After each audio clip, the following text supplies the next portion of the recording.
Hey, it's Blythe, Sailor She. Scrolly scroll for the last 2 videos or so where I talk about the ways that I've personally benefited from working with my other crowd. And I just want to be clear in the fact that these are benefits that you don't have to work with the fairy in order to achieve.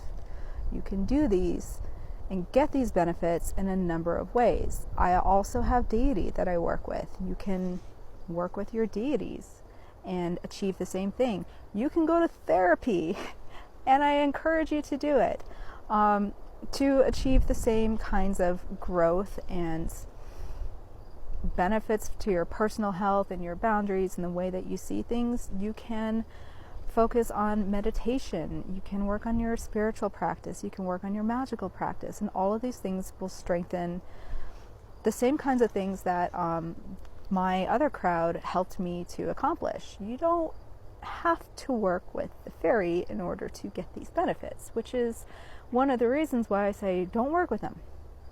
You don't have to.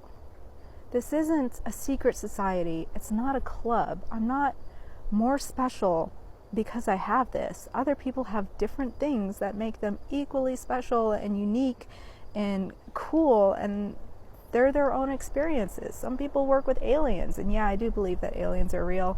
I've lived in the West for long enough to have seen my fair share of UFOs, so I know shit's out there. But if you're somebody who really loves fairy lore, and you see somebody like me who also loves fairy lore and works with the fae, and you feel like you're missing out on something, you're not.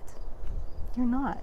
It's okay to just love fairy lore. It's okay to just love mythology and engage yourself in it and get deep into it because you love it. You don't have to work with it in the same way that I do. In fact, one of my favorite people, and somebody I recommend you check out, is Eddie Lenihan, and he is an Irish storyteller, a Shawnee and folklorist, and he collects all these amazing stories from Ireland, and he tells them, and he travels all over Ireland, and he tells them to school children. He's got a website. You can find some of his stuff on YouTube. Amazing, amazing human being. Absolutely dedicated to working with fairy lore. He doesn't have his own personal experiences. He can take you to a fairy tree, but he doesn't have his own personal experiences. And you know what? He's no less special or unique or missing anything than anybody else for it. He's just doing what he loves, and that's awesome.